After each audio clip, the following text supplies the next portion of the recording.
Hello दोस्तों, तो आपका स्वागत है हमारे इस प्यारे से चैनल जट्टिस्तान में। आज हम बात करेंगे जाटों की एक और गोत्र जिसका नाम है साहू, सऊ, सऊ, सोहो, कुछ भी बोल लो। ये बहुत जाटों की जो पुरानी गोत्र है उनमें से एक ये गोत्र है, और इसका जो इतिहास है वो भी बहुत पुराना है।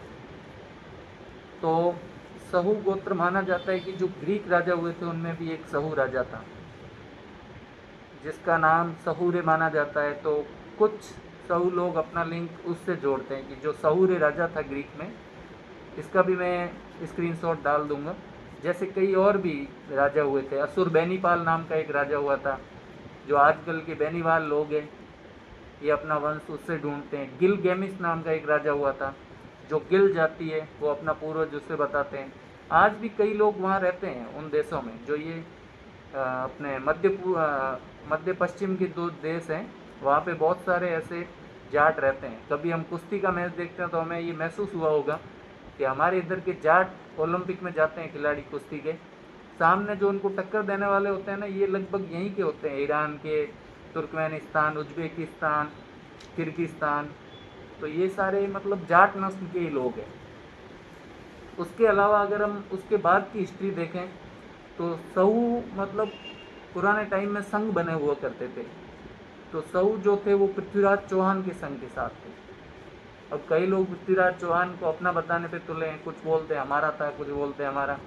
जबकि पृथ्वीराज चौहान ने कहीं भी नहीं लिखा कि भाई मैं फला फला जाति का था। हाँ, चौहान वंश का था, ये लिखा है। तो चौहान किस में आते थे, ये तो अब या तो पृथ्वीराज समझ सकते हैं, या जिन्होंने रियल बातें लिखी है ना, कई पुराने डॉक्यूमेंट उस टाइम के जो हिस्टोरियन थे, जो बहुत पुराने, उन्होंने लिखा है कि पृथ्वीराज चौहान। एक जगह तो तक्षक जाट लिखा हुआ है, और एक कहीं और लिखा हुआ है जहाँ उनकी दूसरी गोत्र बताई है, लेकिन बताया उनको जट ही है, जट या जाट। ठीक है, जब पृथ्वीराज चौहान हार गए थे तो जो सहू थे उनके साथ, उन मतलब चौहान की भाइयों की जो जाति थी ना, मतलब चौहान के जो भाई होते हैं, एक भाइयों की तरह गोत्र थी सहू।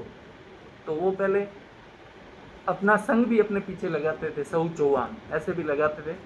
तो कुछ लोग वहाँ से विस्थापित होके चले गए थे अजमेर होते हुए पंजाब की तरफ। पंजाब में तोलंबा हो गया, रेचना जो अपना ये क्या बोलते हैं, जो रावी नदी और चेनाब नदी के बीच का भाग है, जो दोआब है, रेचना दोआब, वहाँ पे भी सऊ रहते थे।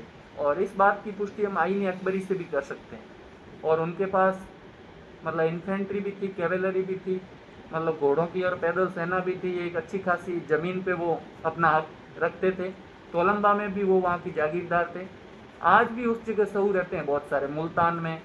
क्योंकि कई सऊ जो पहले यहाँ से विस्थापित होकर उधर गए थे ईरान की तरफ, तो वापस जब लौट के आए ना, तो वो पाकिस्तान के मुल्तान, सिंध और ये जहाँ पे साहिवाल, यहाँ बस गए थे। और बहुत सारे वहाँ गाँव का नाम सऊओं के नाम थे। और उसके बाद की अगर अपन हिस्ट्री देखें, जो कि देख सकते हैं कि अब जब 13वीं 14वीं शताब्दी के करीब, जब बीका जो जोधपुर से आके बीकानेर बसाता है, उस टाइम पहले वहाँ जाटों के गणतंत्र हुआ करते थे।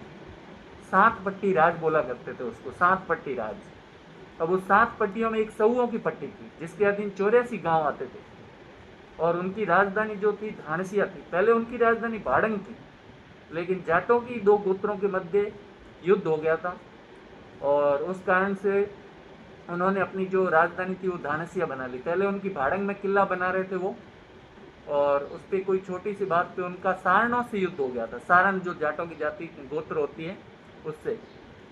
और फिर उन वो वहाँ से चले गए थे, तो कुछ लोग उस टाइम विस्थापित होके चले गए और मुसलमान बन गए थे, और कुछ बिश्नोई बन गए थे बाद में। ठीक है, कुछ सिख भी बने हैं, सिख सऊ भी अभी आपको मिल जाएंगे गंगानगर की तरफ और पंजाब की तरफ। मेरे एक दो भाई लोगों से मेरी बात भी हुई थी। और इस तरह फिर धानसिया जो चूरू और गंगानगर में पड़ता है अब, वहाँ धानसिया उनका किला था मैन। और उनके जो सरदार थे वो अमर सिंह जी थे, अमरा सहू। और उनके बारे में दोहा भी मिलता है कि उनकी तुलना जो है एक तरह से अकबर से की है। और इसी तरह उस टाइम और भी गणतंत्र थे जाटों के। बड़ा गणतंत्र गोदारों का था, सारणों का था, कस्वा जाति का था, सियाग का था, बेनीवाल का था, और एक जोइया भी रहते थे, लेकिन वो ऊपर रहते थे, वो 8वें में आते थे। और एक और शायद पूनिया था या कोई और थे। ये इतने थे, 7 पट्टी राज था वहाँ। और जब वहाँ से जब निकले ना लोग, जब आपस में लड़ा कि बीका ने वहाँ पे कब्जा कर लिया, तो वहाँ से विस्थापित जब हुए तो कुछ लोग नागौर आ गए, नागौर से बाद में जोधपुर आ गए, और फिर जोधपुर से और नागौर से आगे बढ़ते हुए बाड़मेर और सीमांत इलाकों में चले गए।